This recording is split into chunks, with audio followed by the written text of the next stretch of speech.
اگر پوری کی پوری امت، پوری انسانیت، ان الامت لو اجتمعت علی ان ينفعوک بک شیئا لم ينفعوک الا بشیء قد کتبہ اللہ لک، کہ پوری امت اگر جمع ہو جائے اس بات کے لیے اکٹھا ہو جائے کہ وہ تمہیں نفع پہنچائے، تمہیں آگے بڑھانے کی کوشش کرے، تب بھی وہ آگے نہیں بڑھا سکتی، تمہیں ذرا سا بھی نفع نہیں پہنچا سکتی سوائے اس کے کہ جو اللہ تبارک تعالیٰ نے تمہارے لیے لکھ دیا ہے۔ اسی طرح اگر وَإِنِ اجْتَمَعُوا عَلَىٰ أَن يَضُرُّوكَ بِشَيْءٍ لَمْ يَضُرُّوكَ إِلَّا بِشَيْءٍ قَدْ كَتَبَهُ اللَّهُ لَكَ۔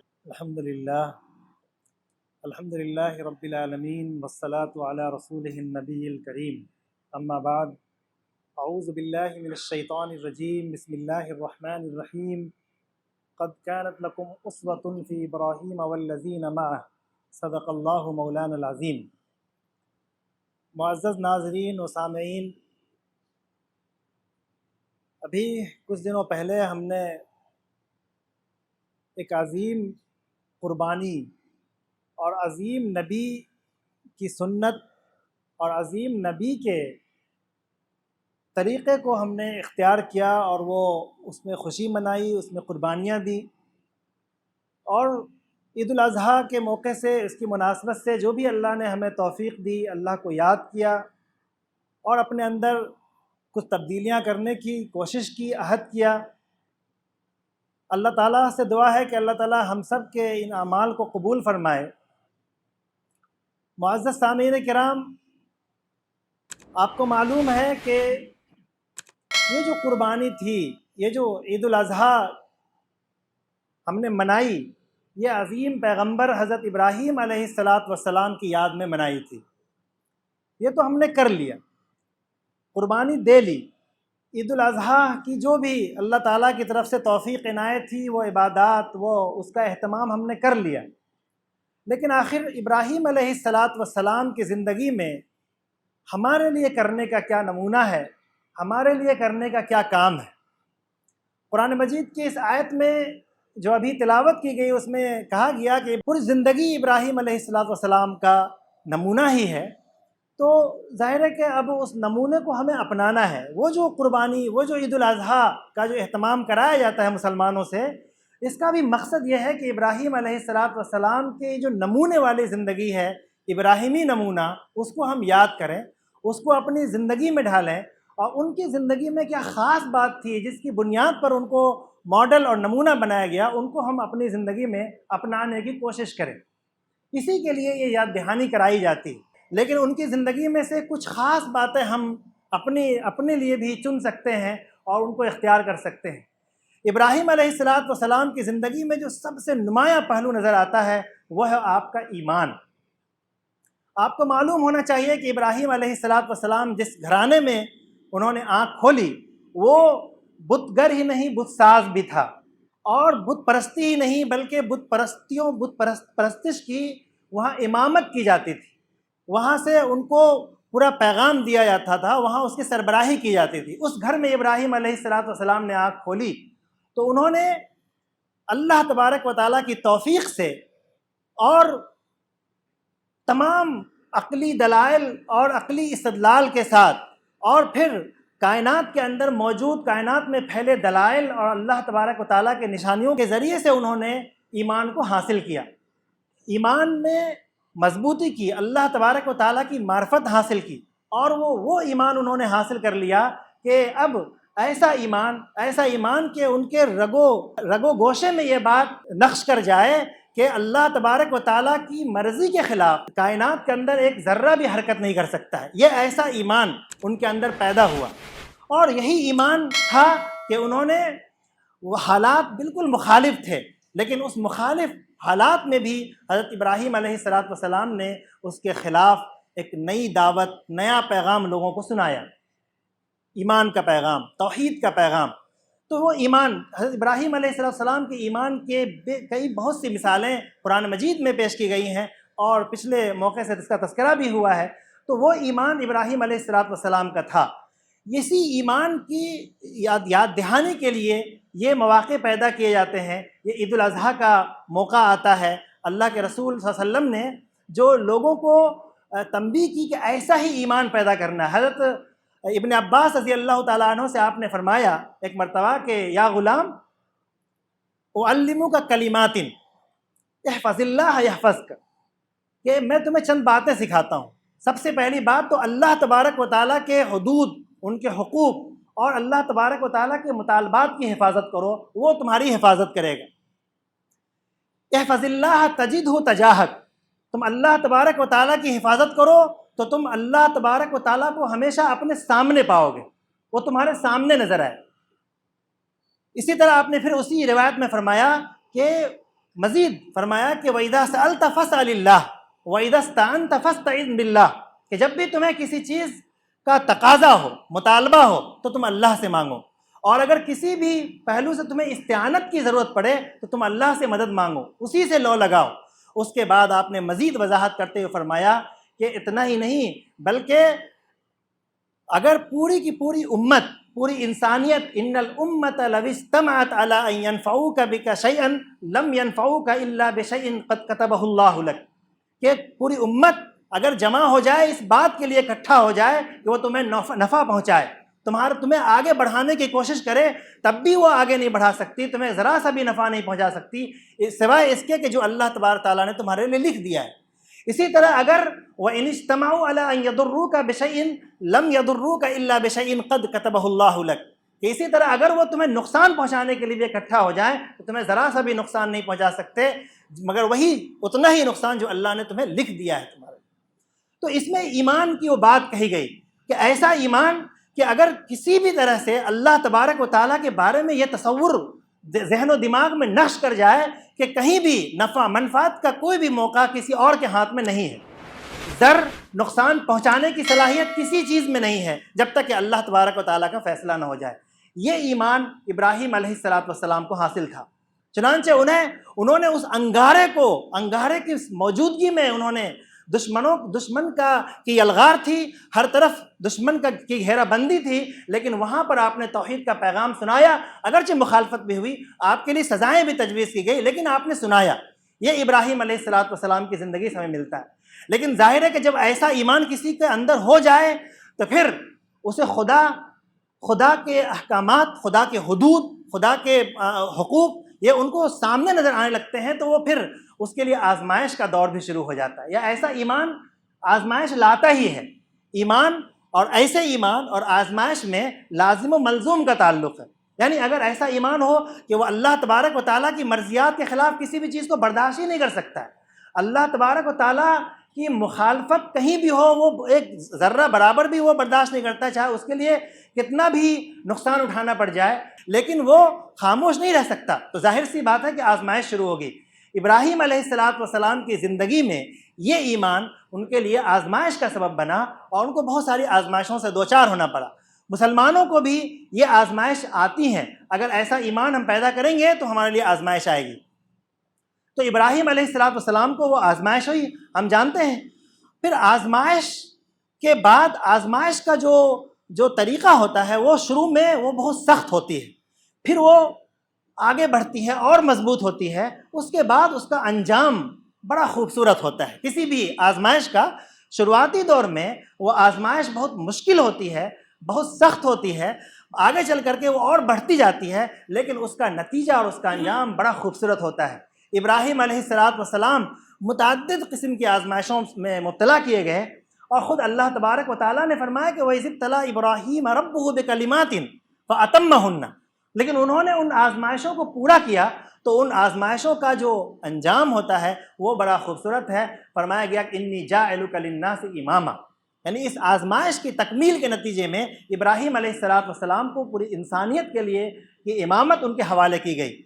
اس امت کے بارے میں بھی یہ بات کہی گئی ہے کہ اس امت کو بھی آزمایا جائے گا، اگر وہ ایمان جو مطلوب ہے اس طرح کا ایمان حاصل ہوا تو اسے آزمایا جائے گا۔ احسب الناس ان یترکوا ان یقولوا آمنا وهم لا یفتنون، کہ کیا لوگوں نے سمجھ رکھا ہے کہ ان کو یوں ہی وہ یہ بات کہہ لیں کہ ہم ایمان لے آئے، یعنی ایمان کا دعویٰ کر دیں، جو ایمان مطلوب ہے اس ایمان کا وہ دعویٰ کریں اور ان کو آزمایا نہیں جائے گا، ہرگز نہیں، بلکہ آزمایا جائے گا۔ اور پھر وہی بات ان کے لیے بھی انعام مقرر کیا گیا کہ اگر یہ امت بھی اگر اس آزمائش میں پورا اترتی ہے تو وَلَقَدْ كَتَبْنَا فِي الزَّبُورِ مِن بَعْدِ الذِّكْرِ أَنَّ الْأَرْضَ يَرِثُهَا عِبَادِيَ الصَّالِحُونَ۔ یہ پھر انعام بھی بیان کیا گیا کہ اس آزمائش کا انعام یہ ہے کہ ہم اپنے نیک بندوں کے بارے میں کتابوں میں لکھ ڈالا ہے کہ ان کے لیے زمین کی وراثت ہوگی، زمین کی پیشوائی، دنیا کی پیشوائی ان کے حوالے کی جائے گی۔ اور اس امت کے بارے میں فرمایا کہ وَجَعَلْنَاكُمْ أُمَّةً وَسَطًا لِتَكُونُوا شُهَدَاءَ عَلَى النَّاسِ، کہ شہادت علی الناس کی ذمہ داری اس امت کے حوالے کی گئی ہے۔ اس امت کے اوپر دنیا کے اندر میں، دنیا میں موجود انسان کے لیے بھی، اور آخرت میں بھی، دنیا کے بعد جو اخروی زندگی ہے وہاں بھی اس امت کو شاہد بنا کر پیش کیا جائے۔ یہ ایمان کے بعد آزمائش، اور آزمائش کا انعام یہ شہادت علی الناس اور انسانیت کی پیشوائی ہے۔ آزمائش میں جو بنیادی بات ہوتی ہے وہ دو چیزیں ابراہیم علیہ السلام کی زندگی میں سے کھل کر آتی ہے کہ ایک تو انہوں نے آزمائش کے موقع سے انہوں نے استقامت کا مظاہرہ کیا، یعنی ایسا نہیں ہوا کہ وہ آزمائش میں جوں کہ تو رہ گئے اور آزمائش سے گھبرا گئے، بلکہ آزمائش کا انہوں نے دو طریقے سے مقابلہ کیا۔ ایک تو یہ کہ وہ صبر کے ساتھ جمے رہے، چنانچہ جب ان سے کہا گیا کہ تم یہاں سے نکلو، اور ان کو جو سزا دی گئی، آگ کی سزا دی گئی، تو پھر انہوں نے وہاں سے نکل کے فرمایا کہ ٹھیک ہے، انی ذاہب الی ربی سیہدین، برجستہ انہوں نے کہا کہ یہاں نہیں تو وہاں میں اپنے رب کی طرف جا رہا ہوں، وہ ہمیں ضرور ہماری رہنمائی کرے گا، لیکن ہم اس مشن سے نہیں ہٹ سکتے۔ یہ ابراہیم علیہ آزمائش میں استقامت، وہ قائم رہے، اور بہت سارے واقعات ابراہیم علیہ السلام کی زندگی میں ہیں جو ان کے استقامت کی مثال بیان کرتے ہیں۔ ابراہیم علیہ السلام کی زندگی ہمارے لیے واقعتاً بہت حوصلہ دیتی ہے، آزمائش کے دور میں بھی، اور پھر آزمائش سے نکلنے کے لیے بھی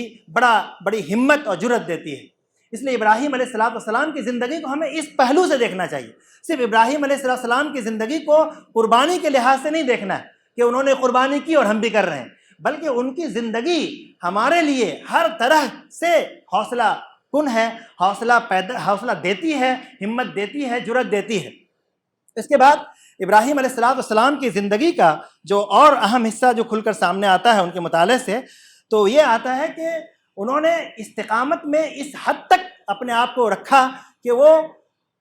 دھیرے دھیرے جو آزمائش بڑھتی گئی، حضرت ابراہیم علیہ السلام اللہ کی طرف متوجہ ہوتے چلے گئے۔ یہ آپ کی زندگی سے سامنے آتا ہے کہ جب بھی آزمائش کا وقت ہو، جب بھی مشکلات کا وقت ہو، تو ہمیں اللہ کی طرف رجوع ہونا چاہیے۔ جو آزمائش بڑھتی جائے ہمیں اللہ کی طرف متوجہ ہو جانا چاہیے۔ جو دعا ہم نے قربانی کے موقع سے پڑھی ہے اور ہم سب کو یاد بھی ہوگی، انی وجہت وجہی للذی فطر السماوات والارض حنیفا وما انا من المشرکین، اس میں یہی بات کہی گئی کہ ابراہیم علیہ السلام کی ہی الفاظ ہیں یہ جو ہم نے پڑھی ہیں کہ وہ میں نے اپنے آپ کو اللہ تبارک و تعالیٰ کی طرف خاص متوجہ کر لیا ہے۔ یعنی جو مصائب آ رہے ہیں، مشکلات آ رہی ہیں، آزمائشیں ہو رہی ہیں، ایسے وقت میں آپ نے یہ نہیں کیا کہ آپ سرنڈر ہو گئے، گھبرا گئے، ڈر گئے، بلکہ آپ اللہ کی طرف متوجہ ہوئے، اور یہ اس دعوے کے پوزیشن میں آ گئے کہ وہ کہنے لگے انی وجہت وجہی للذی فطر السماوات۔ آج بھی ہمارے لیے ضروری ہے کہ ہمارے ساتھ آزمائش ہو تو ہم اللہ کی طرف رجوع کریں، اور اس طرح رجوع ہو جائے ہمارا کہ ہم یہ کہیں بھی یہ اعلان کرنے کے لائق ہو جائیں کہ انی وجہت وجہی للذی فطر السماوات والارض، کہ ہم نے بھی اپنے آپ کو اللہ کے لیے خاص کر دیا ہے، ہم نے بھی اپنے آپ کو اللہ کے لیے بالکل اللہ کے سامنے ڈال دیا ہے، یہ دعویٰ کرنے کے لائق ہو جائیں۔ اسی طرح قربانی کے موقع سے ہم یہ بھی پڑھتے ہیں ان صلاتی و نسکی و محیای و مماتی للہ رب العالمین۔ یہ آزمائش کے جو دھیرے دھیرے آزمائش بڑھتی ہے تو وہ اس ابراہیم علیہ السلام یہ اس دعوے کے پوزیشن میں آ گئے کہ وہ یہ کہہ دیں کہ میری نماز، میری ساری عبادت کے تمام طریقے، اور میری زندگی، میری حیات، میری زندگی میں تمام نقل و حرکت سب کے سب اللہ کے لیے ہے۔ یہ آزمائش کے موقع سے ہمارے لیے ضروری ہے، ہمارے لیے نمونہ ہے کہ ہم ابراہیم علیہ السلام کی طرح اپنے آپ کو بھی یعنی دعویٰ کرنے کے لائق ہو جائیں کہ میں نے بھی اپنی نماز اللہ کے لیے کر لی، ہم نے بھی اپنے تمام طریقے عبادت، تمام مناسک کو اللہ کے لیے ہی کر لیا، ہماری زندگی بالکل اللہ کے لیے ہو گئی، ہم مریں گے بھی تو اللہ کے لیے مر جائیں گے، یہ ہم کہیں پر دعویٰ کرنے کے لائق ہو جائیں تو گویا کہ ہم نے ابراہیم کو یاد کیا۔ ہم نے یہ دعا جو جانور کو ذبح کرتے وقت پڑھی تھی، وہ دعا صرف پڑھنے کے لیے نہیں، منتر کے طور پہ نہیں، بلکہ عملی زندگی کو بیدار کرنے کے لیے، عمل کے اندر انسانی زندگی میں روح کو پھونکنے کے لیے یہ آیت ہے۔ اللہ کے رسول صلی اللہ علیہ وسلم کو یہ بات کہی گئی، اللہ تعالیٰ نے کہا کہ آپ قربانی کے وقت بھی یہ پڑھیے اور لوگوں میں یہ قرآن میں اعلان کر دیجئے، قل، آپ سے قل کہا گیا، یعنی کہا گیا کہ آپ پڑھیے اس کو۔ چنانچہ اللہ کے رسول صلی اللہ علیہ وسلم جب بھی آپ قربانی فرماتے تو یہ دعا آپ پڑھتے۔ تو اس سے معلوم ہوتا ہے کہ ہم ابراہیم علیہ السلام کی طرح اپنے آپ کو اس پوزیشن میں لے آئیں کہ ہم یہ دعویٰ کر سکیں کہ ہماری نماز، ہماری پوری زندگی اور موت سب اللہ کے لیے ہو گئی۔ اس کے علاوہ ابراہیم علیہ السلام کی زندگی سے جو ہمیں ملتی ہیں وہ ہے کہ آپ کی زندگی میں ہر آن، ہر وقت نیا جوش، نیا ولولہ، یہ آپ کی زندگی میں، پوری زندگی میں ہمیں ملتی ہے کہ اب یہاں نہیں ہوا تو وہاں چلے گئے، اپنے والد صاحب سے بات کر رہے ہیں، وہاں نہیں بات مانی جا رہی ہے تو دوسرے لوگوں کے پاس چلے گئے، وہاں نہیں مان رہے ہیں تو قوم کے پاس چلے گئے، وہاں نہیں مان رہے ہیں تو وہاں سے نکلنا ہو گیا تو آپ فلسطین چلے گئے، فلسطین سے مصر چلے گئے، مصر سے حجاز چلے آئے۔ یہ آپ کی زندگی میں روز سکون نہیں ہے، چین نہیں ہے، نیا جوش، نیا ولولہ، نئی بات، نیا اقدام، ہمیشہ آپ کی زندگی میں یہ چیز پائی جاتی ہے۔ یہ ہے آپ کی زندگی کا نمونہ۔ لہذا کچھ کرنا ہے، آزمائشوں سے نکلنا ہے تو ہر پل نیا قدم، نئی بات سوچنا ہوگی، نئی چیز کرنی ہوگی، نئے اقدامات کرنے ہوں گے۔ یہ بہترین نمونہ ہے آپ کی زندگی کا۔ اور جو چوتھی بات جو آپ کی زندگی سے کھل کر سامنے آتی ہے وہ ہے مشن اور نصب العین پر مضبوطی سے ڈٹے رہنا۔ ایک مشن ہو، ایک ویژن ہو۔ حضرت ابراہیم علیہ السلام اپنے مشن پر جمنا کیا ہوتا ہے کہ جب دشواری بھی ہو، کوئی کھینچ کر بھی ہٹائے تو ہم ہٹ نہ پائیں، اس کو جمنا کہتے ہیں۔ مضبوطی سے چپک جانا، آگ میں ڈالا جا رہا ہے، آپ سے آپ کی دشمنی کی جا رہی ہے لیکن آپ کہہ رہے ہیں ٹھیک، قبول ہے، یہ آگ قبول ہے، لیکن اپنے مشن سے ہم نہیں ہٹیں گے۔ انی ذاہب الی ربی سیہدین، یہ اپنے مشن پر جمے رہنا۔ جو بھی اللہ کے رسول صلی اللہ علیہ وسلم اور اللہ کی طرف سے جو ہمارے اوپر ذمہ داری ڈالی گئی ہے، اس امت پر جو ذمہ داری ڈالی گئی ہے وہ اس کا مشن ہے، وہ اس کا ویژن ہے۔ لہٰذا ہمیں چاہیے کہ ہم اس پر جمے رہیں، چاہے حالات کیسے ہوں، ماحول کیسا ہو جائے، لیکن ہر حال میں اس پہ جمے رہنا ہے اور ہر وقت یہ بات کہتے رہنا ہے کہ انی ذاہب الی ربی سیہدین۔ آپ کی زندگی میں جو بڑا اہم پہلو ہے وہ ہے عالمی امت کا قیام، عالمی سوچ، آفاقی سوچ۔ ایک محدود قوم کے لیے، محدود علاقے کے لیے آپ کی سوچ نہیں تھی، آپ کی سوچ عالمی امت کے قیام کے لیے تھی، آپ کی سوچ آفاقی تھی۔ چنانچہ یہی سوچ آپ کو پریشان کرتی تھی کہ آپ بابل میں موجود ہیں لیکن وہاں بات نہیں بنی تو آپ فلسطین چلے گئے۔ فلسطین میں آپ نے باضابطہ مرکز قائم کیا، وہاں اپنے بیٹے اسحاق کو متعین کیا، پھر وہاں سے آپ مصر چلے آئے، مدین کا علاقے میں، وہاں پہ آپ نے اپنے بیٹے مدین کو مقرر کیا اور وہاں سے نکل پڑے۔ پھر وہاں سے آپ شام، اردن کے علاقے میں آ گئے، وہاں حضرت لوط علیہ السلام کو مقرر کیا اور وہاں سے چلے آئے۔ پھر وہاں سے آپ حجاز آ گئے، یہاں اپنے بیٹے اسماعیل کو مقرر۔ یہ آپ کی زندگی کی پوری نقل و حرکت تھی۔ حجاز، شام، فلسطین، مصر، بابل، عراق، یہ آپ کی زندگی کا ایسا نہیں تھا کہ آپ زندگی ایک گوشے میں بیٹھے ہوئے تھے۔ اور یہ وہ علاقے ہیں، یہ وہ مقامات ہیں جہاں پر تاجروں کی آمد و رفت کثرت سے ہوا کرتی تھی اس زمانے میں، اور آپ نے یہ سینٹر اور یہ عالمی مراکز اس لیے قائم کیے تاکہ جو توحید کی آفاقی دعوت ہے وہ تمام کی تمام دنیا تک پہنچ جائے۔ اس لیے آپ نے یہ مرکز قائم کیا۔ آپ کی سوچ آفاقی تھی، آپ بہت اونچا سوچتے تھے۔ یہی امت ہمارے لیے، یہ بھی نمونہ اس میں ہے کہ ہم صرف، ہمارے اوپر یہ ذمہ داری ڈالی گئی ہے کہ ہم پوری انسانیت کی ذمہ داری اس امت مسلمہ پر ڈالی گئی ہے، ہم نے لی بھی نہیں ہے۔ تو اب یہ ضروری ہے کہ اس امت، جو آفاقی امت ہے، جو عالمی امت ہے، اس کے لیے ضروری ہے کہ ابراہیم علیہ السلام سے وہ نمونہ حاصل کریں اور اس طرح کی آفاقیت کو عام کریں، توحید کے آفاقی پیغام کو پہنچانے کی اسی آفاقیت کی بنیاد پر جد و جہد کریں۔ یہ ہماری ذمہ داری بنتی ہے اور یہ ابراہیم علیہ السلام کو یاد کرنے کا صحیح مفہوم نکلتا ہے۔ ابراہیم علیہ السلام کی زندگی سے کچھ اور خاص اسباق ملتے ہیں، وہ یہ کہ آپ کی زندگی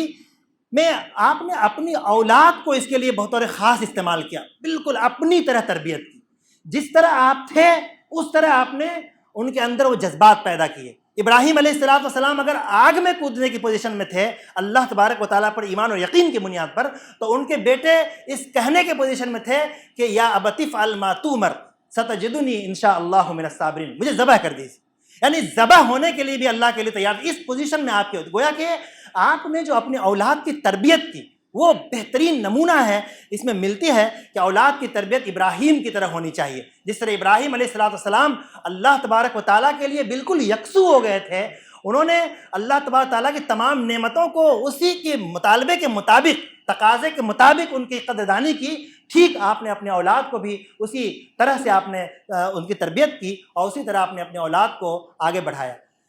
آخری جو ابراہیم علیہ السلام کی زندگی سے ہم لیتے ہیں وہ یہ لیتے ہیں کہ ابراہیم علیہ السلام اور جو ہم ابھی جو موجودہ ملک میں، موجودہ دور میں ہم چل رہے ہیں،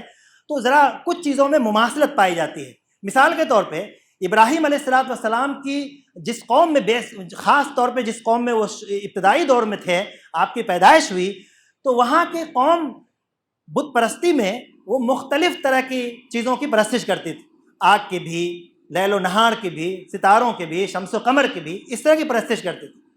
آج کی قوم ہم جس سے مخاطب ہیں، ہمارے جو پڑوسی، ہمارے جو بھائی ہیں، حقیقت میں وہ بھی اسی طرح کی چیزوں میں ملوث ہیں۔ اس کے علاوہ وہ قوم شدت پسندی، مذہبی معتقدات کے حوالے سے بے پناہ شدت پسندی کے شکار تھی کہ وہ اگر ان کی بات نہیں مانیں گے، ان کے نعرے نہیں لگائیں گے تو وہ قتل کر دیں گے، وہ ملک سے نکال دیں گے، وہ نکالنے کی بات کریں گے، وہ ان کے معتقدات کو قبول نہیں کریں گے تو وہ ہجومی تشدد کے ذریعے مار ڈالیں گے۔ ان کے ہاں تھا لئن لم تنتہی لارجمنک وہجرنی ملیہ، ابراہیم سے کہا گیا، ابراہیم علیہ السلام سے کہا گیا تھا کہ اگر تم باز نہیں آئے تو تمہارے ساتھ یہ کیا جائے گا کہ تم کو سنسار کر دیا جائے گا، تمہارے اوپر لوگوں کے ذریعے سے، بھیڑ کے ذریعے سے پتھر کی بارش کروا دی جائے گی اور تم مر جاؤ گے۔ ٹھیک ہمارے یہاں بھی یہ صورتحال ہے کہ اگر کبھی گاؤں کے نام پر، کبھی فرام کے نام پر نعرے لگوا کر کے نہیں لگاؤ گے تو مار دیں گے، اس طرح کی ماحول برپا ہے۔ ایسے ماحول میں ابراہیم علیہ السلام نے کیا کیا؟ ابراہیم علیہ السلام کی زندگی نے آخر ان مشکلات سے کیسے آپ نکلے، اس میں کیا سبق ہے؟ 3 باتیں آپ کی زندگی میں ہمیں دکھتی ہیں ایسے موقع سے نکلنے کے لیے اور ایسے موقع میں کام کرنے کے لیے۔ ایک تو آپ نے وہی صبر، استقامت، کہ آپ نے صبر کیا، صبر کے ساتھ اس پر ڈٹے رہے، جمے رہے، ان کو جھیلتے رہے۔ دوسرا جو آپ نے کیا کہ ان کو صبر کے ساتھ ان کے دعوت، تبلیغ، سمجھانا کہ یا ابتی لا تعبد الشیطان، بغیر دعوت کے، بغیر سمجھائے ہوئے ان سے وہ شدت پسندی وہ ختم نہیں کی جا سکتی ہے۔ ان کو ڈرانا، عذاب کا ڈرانا، اپنے صحیح علم کی بات کرنا، انی اخاف ان یمسک علیکم عذاب من الرحمن، ان کو صحیح تبلیغ کرنا، صحیح دین کی دعوت دینا، ان کو عذاب سے ڈرانا اور اللہ کو ماننے کے نتیجے میں خوشخبری سنانا، یہ آپ نے ایسا کیا۔ پھر دعوت کے ساتھ ساتھ داعیانہ مزاج میں کبھی بھی آپ نے کمی نہیں ہونے دی، اس پہلو سے آپ نے کسی بھی پہلو سے تھوڑی سی بھی کوتاہی نہیں کی۔ اگر وہاں آپ کو سزا بھی ملی، وہاں سے آپ کو نکالا بھی گیا، تو آپ نے فرمایا کہ سلام علیک ساستغفر لک ربی انہ کان بی حفیہ، کہ ٹھیک ہے، سلامتی ہے، تمہارے ساتھ نہیں، اب ان کے اس محلے والے کے پاس چلے گئے، اس قوم کے پاس چلے گئے، اس قوم کے پاس چلے گئے، لیکن دعوتی سرگرمی میں آپ نے کوتاہی نہیں کی۔ میرے محترم بزرگوں، دوستوں، ہمیں بھی ابراہیم علیہ السلام کی اس زندگی سے، جو خاص طور پر ہمارے ساتھ جو ماحول ہے، ہمیں ان کے داعیانہ جد و جہد، ان کے صبر و استقامت، ان کی آفاقی سوچ اور ان کی عالمی امت کے قیام میں جو جد و جہد تھی، ان کو ہمیں اختیار کرنے اور ان کو نمونہ بنانے کی ضرورت ہے۔ تبھی ہم صحیح معنی میں ابراہیم علیہ السلام کو یاد کرنے والے ہوئے اور ابراہیم علیہ السلام کے پیروکار وہی ہوں گے۔ ان اول الناس بابراہیم الذین اتبعوہ، ابراہیم کے قریبی، ابراہیم کے چہیتے، ابراہیم کے ماننے والے وہی ہوں گے جو ابراہیم کی پیروی کرنے والے ہیں۔ جو ابراہیم کی پیروی کرنے والے نہیں ہیں، وہ صرف نام لیں تو وہ ابراہیمی نہیں ہیں۔ ابراہیم یہودی نہیں تھے، ما کان ابراہیم یہودیا ولا نصرانیہ۔ ابراہیم کے بارے میں تو یہودی بھی کہتے ہیں کہ ہم ہی ابراہیمی ہیں، نصرانی بھی کہتے ہیں کہ ہم ہی ابراہیمی ہیں، اہل مکہ اور قریش مکہ بھی کہا کرتے تھے کہ ہم ہی ابراہیمی ہیں،